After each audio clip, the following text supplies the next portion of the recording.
প্রত্যেকটা ব্যাটারদের যে নিজেদের 4 দিনের যে স্টাডি করার কথা ছিল সেটা তারা প্রপারলি আমার মনে হয় ওরকম প্রপারলি সিরিয়াসলি বলবো না, সিরিয়াসলি হয়তো করেছেন, বাট কোথাও গিয়ে মনে হয় একটু গা ছাড়া ব্যাপারটা যে লিটন এই টেস্টে এবং এই ইয়ের জন্য প্রপার স্টাডি তিনি করেননি। নতুন বলে যে তিনি যে তার যে দুর্বলতাটা একটু আছে এটা আমরা আগের থেকে জানি। লাল বলে কি মনে হচ্ছে আসলে যে টস তো একটা ব্যাপার রয়েছে বাংলাদেশের, এটাকে কি আপনি ভাগ্য বলবেন নাকি বাংলাদেশ আসলে বাজে ক্রিকেটটা খেলছে? বাতাসও একটা ফ্যাক্ট রয়েছে, আপনি বলছিলেন ঠান্ডা ওয়েদার, সেই সঙ্গে নতুন বল আমরা দেখতে পেয়েছি। যদি ফার্স্ট টেস্টে ফিরে যায় ডারউইনে, সেখানেও লিটন মুশফিক ওনারা একটা সময় 3-4টা উইকেট পড়ে যায় যখন নতুন বল নেয় অস্ট্রেলিয়া। এই জায়গাটা থেকে কি বাংলাদেশ একটু পিছিয়ে গেল কিনা? না, অবশ্যই আপনি এটা যদি বলেন, আপনি বলছিলেন যে আমরা ডারউইনে যেমনটা দেখেছি, আমরা তানজিদ তামিমকে যেমন দেখেছি, আমরা মমিনুলকে যেমন দেখেছি, বাট অন্যান্য যারা খেলেছেন তাদের যেটা দেখেছি সেটা কেন এখানে দেখলাম না? আমার মনে হয় যে মাঝের যে কয়েকটি দিন গিয়েছে, 4টা দিন, এখানে আমরা আসলে বাইরের থেকে কিন্তু অনেক কিছুই বলবো, বাট মেন্টাল প্রিপারেশনটা ব্যাটারদেরই নিতে হবে। আমার মনে হয় কোনো কারণে তানজিদ তামিম কিন্তু প্র্যাকটিসও করতে পারেননি, তার ঘাড়ে একটা সমস্যা ছিল।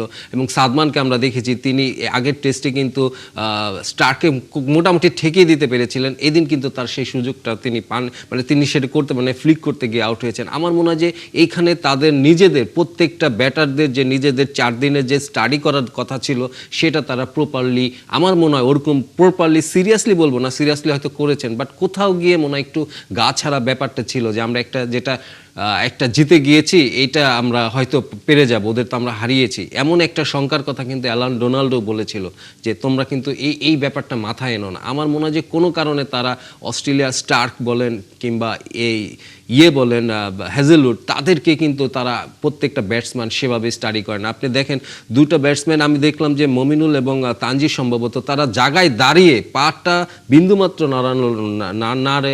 নাড়িয়ে আপনি গালিতে ক্যাচ দিয়ে দিল। তো এই ধরনের তো তাদের কাছ থেকে আসলে আমরা প্রত্যাশা করি না। তো তারা এতগুলা অভিজ্ঞ ব্যাটার, তারা টেস্ট খেলেছেন এতগুলা, এবং তারা জানতেন যে এমনটা হতে পারে। আমার মনে হয় যে আরও স্টাডি বলেন, আরও নিজেদের ইন্ডিভিজুয়ালি যে ঘাটতিগুলো, আমার মনে হয় সেটা তাদের হয়তো তাদের অজান্তেই চলে এসেছিল এই গাছাড়া ভাবটা। সেটাই আসলে আমি আপনার সঙ্গে একটু একমত। এই জায়গাটা আমি বলতে চাই যে স্টার্ক আসলে বিরতির আগে, লাঞ্চের আগে তিনি কিছু কথা বলেছেন ধারাভাষ্যকারের কাছে। তিনি বলেছেন যে আসলে প্রথম যে টেস্টটা সেখানে বাংলাদেশ খুব ভালো ব্যাটিং করেছে, এটা নিয়ে তারা খুব বেশি কাজ করেছেন, পড়াশোনা করেছেন, এবং তারা দিতে চেয়েছেন প্রচুর বাউন্স, এবং তারা ক্যাচগুলো ঠিকঠাক ধরার ট্রাই করেছেন। যেহেতু প্রথম টেস্ট আমরা দেখেছি অনেকগুলো ক্যাচ তারা মিস করেছেন, সেইটাই কিন্তু আসলে হয়েছে আপনি যেটা বললেন। এখন আসলে আমাদের টার্গেটটা কি হওয়া উচিত? আমরা কি এই যে 43 এটা উতরে যাব নাকি যেভাবে চলছে এভাবে চলবে? না, যেটা হয়েছে এখন স্টার্ক একটু দম নিতে গেছেন তিনি হয়তো দম নিয়ে আবার ফিরবেন। মাঝের যে সময়টা যে বোলারগুলো আছে, ওয়েবস্টার কিংবা হয়তো নাথান লায়নও কিছু পরে আসবে, এদেরকে আসলে আমার মনে হয় যে একটু এদেরকে টার্গেট করে আমাদের ওই সার্ভাইভাল ওই সেশনগুলো আমাদের পার করতে হবে। এই মুহূর্তে কিন্তু আমাদের কাউন্টার অ্যাটাক বলেন কিংবা ডিফেন্স বলেন কোনো কিছু না, জাস্ট আমাদের বেঁচে থাকার জন্য, মানে সার্ভাইভ করার জন্য যেটা দরকার, যতক্ষণ ব্যাটিং করা যায় সেটাই করতে হবে। এবং তাদেরকেও একটু ক্লান্ত করতে হবে, ওদের বোলারকে একটু ক্লান্ত করতে হবে। ওরা যেই 7টা পেয়েছে, রক্তের 7টা, মানে আপনার উইকেট বোলিং করলেই উইকেট পাচ্ছে, সেটা যদি না পায় তাহলে কিন্তু তাদের ভিতরে একটু ফ্যাটিক, মানে একটু হতাশাও চলে আসবে। সুতরাং তাদেরকে একটু ক্লান্ত করা, একটু হতাশ করার জন্য বল লিভ করতে হবে, বলটা লিভ করতে হবে। এবং মিরাজ এবং আমি হাসান মাহমুদের উপরে ভালো আশাবাদী, কারণ তিনি এর আগের টেস্ট আমরা দেখেছি তিনি কিন্তু প্রপার ক্রিকেট শট খেলতে পারেন। এবং তাইজুল আছে, এরা যদি 20-25 ওভার একটি সেশন যদি পার করে দিতে পারে 2টি উইকেটের ভেতরে, তাহলে কিন্তু আমার মনে হয় যে আমরা 100+ তো একটা স্কোর যদি যেতে পারি, তাহলে হয়তো আমাদের বোলাররা একটু প্রেরণা পাবে তারাও বোলিং করার জন্য।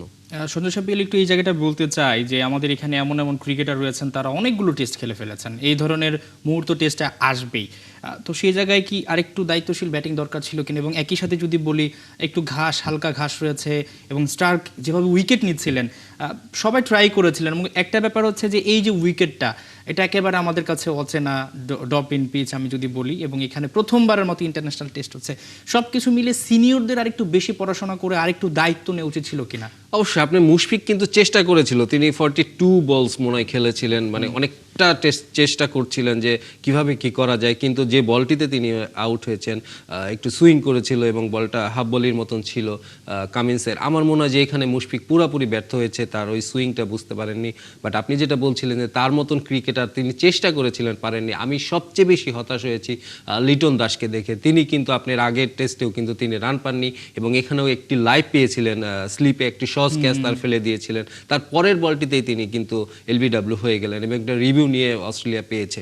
আমার মনে হয় যে লিটন এই টেস্টে এবং এই ইয়ের জন্য প্রপার স্টাডি তিনি করেননি এবং মানে ফিটনেসে কি একটু ঘাটতি রয়েছে কিনা তার বডি ল্যাঙ্গুয়েজ বা অন্যান্য দিক থেকে, যে যদিও তিনি উইকেট কিপিংটা করছেন সেরকম কোনো কিছু দেখছেন তার কিপিং দেখে তো মনে হচ্ছে না তিনি শর্ট কিপিং করছেন, আপনার এগিয়ে আসছেন হাসান মাহমুদের বোলিংয়ে, তো সেটাতে আসলে কিন্তু প্রমাণ হয় যে তিনি তার ফিটনেসটা তিনি ঠিকই আছেন। কিন্তু সামহাও তার ওই নতুন বলের যে ব্যাপারটা, সুইং থাকলে পরে নতুন বলে যে তিনি যে তার যে দুর্বলতাটা একটু আছে, এটা আমরা আগের থেকে জানি, লাল বলে নতুন বলে সেই দুর্বলতাটা কিন্তু তার চোখে পড়ছে।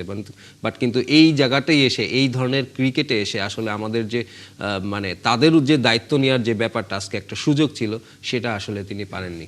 সেটা আমরা যদি একটু বলি, অজি বলাররা যেভাবে খেপে গেছে এবং তারা তাদের যেই শক্তিটা সেটা কিন্তু আজকে কাজে লাগাচ্ছে, তাদের যে পেস বোলিং এর অ্যাটাকটা, আমরাও কিন্তু একাদশে পরিবর্তন এনেছি। আমরা শরীফুলকে নিয়েছি বাহাতি পেসার, তিনি খুব সম্ভবত প্রথম টেস্টটা খেলতে পারেননি, হয়তো ইনজুরি বা অন্য কোনো সমস্যার কারণে।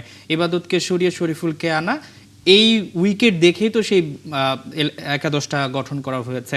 এখন তো পেসারদের সেই দায়িত্বটা নিতে হবে। আমরা বোঝাই যাচ্ছে যে হয়তো বা বাংলাদেশ, আমরা প্রত্যাশা করছি ভালো কিছু করুক, তবে টাফ একটা কিছু হতে যাচ্ছে। তো সেই ক্ষেত্রে এখন তো বোলারদের উপরে আপনি প্রত্যাশাটা রাখবেন। দেখুন, এই ইনিংসটা যদি আন্ডার 100 চলে আসে, বাংলাদেশের 100-র ভিতরে যদি বাংলাদেশ অল আউট হয়ে যায়, 100-র নিচে যদি অল আউট হয়ে যায়, তাহলে কিন্তু বোলারদের যে বাড়তি ইয়েটা, মানে আমরা যেটা দেখি যে একটু বড় স্কোর থাকলে বোলাররা যে রিদমে বল করে, যে সাহস নিয়ে বল করে, সেটা কিন্তু থাকবে না, ন্যাচারালি এটা থাকবে না। তো আমাদের ব্যাটারদের এখন দায়িত্ব যে বোলারদের জন্য কিছু পুঁজি দেওয়া, যে যাতে কিনা তারা ওই যে নতুন বলের সুযোগটা নিতে পারে।